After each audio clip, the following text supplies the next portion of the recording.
Pete, what does it mean to you to see 4,000 kids watching Inside Out as part of Mike's field trip to the movies? It's pretty cool. That's the reason we make these movies, is for families, kids to be able to see them, and the fact that they mean something to them and that they get to talk about what goes on behind the thinking and all. That's really cool.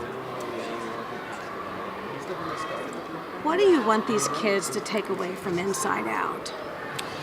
Well, there's a lot of different ways to answer that question. I mean, as a film, what we were trying to say is that all emotions are valid. A lot of times we tend to suppress anger, sadness, all these other emotions in favor of joy. We just should be happy all the time. Of course, that's not realistic. And people feel very vulnerable and they're ashamed to feel sadness or to show sadness. And the film really talks about how important that is. It's a real connector between us as people. It allows for healing.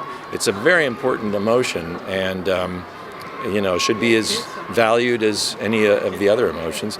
As a storyteller, I think the cool thing about this program is that you get to delve in a little more. It's easy to sit in the audience and just go, "Oh, there's the movie. What's for lunch?" And now we get to talk about the filmmaking and the thinking behind it. And this film took 5 years to make. That's not just like rolling off a log. I mean, that's a long time. And a lot of thought that went into it that we get to talk about here. Overall, how do you think, pretty much what you just said, but overall, how do you think that films like you make, can inspire children? Films have a really, what's the best way to say this? They have the potential to be very powerful. They speak on a level that, it's why you make, in a perfect world, they're somewhat artistic. They have something to say that is more potent than we can just say with words. If I sit here and talk to you about some of this stuff, it sounds a little heady or intellectual, but we're able to put it across in a movie in a way that just makes you feel it. And that, I think, is the power of film. Now, the concept came from watching your daughter. Mm-hmm. You said that. What was that initial spark? Well, to be honest, the initial spark was just the concept of doing emotions as characters. And that just came as I was walking around thinking of what can we play with that we haven't done before.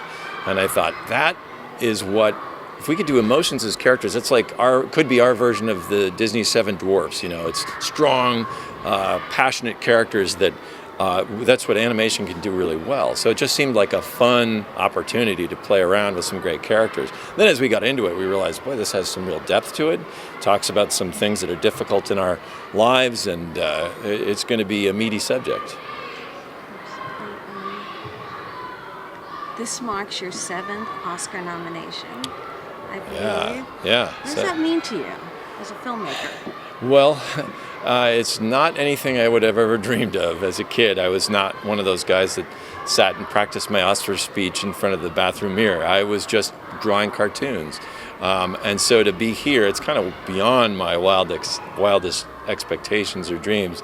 And it's the cool thing about it is it just feels like you're being acknowledged for doing good work. And that makes me very proud and so honored to work with all the amazing artists that I get to work with. Any hint on your next film? Well, the next one from the studio is called Finding Dory.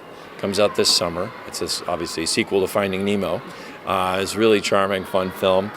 Me, personally, I'm working on a project which, who knows when it'll come out.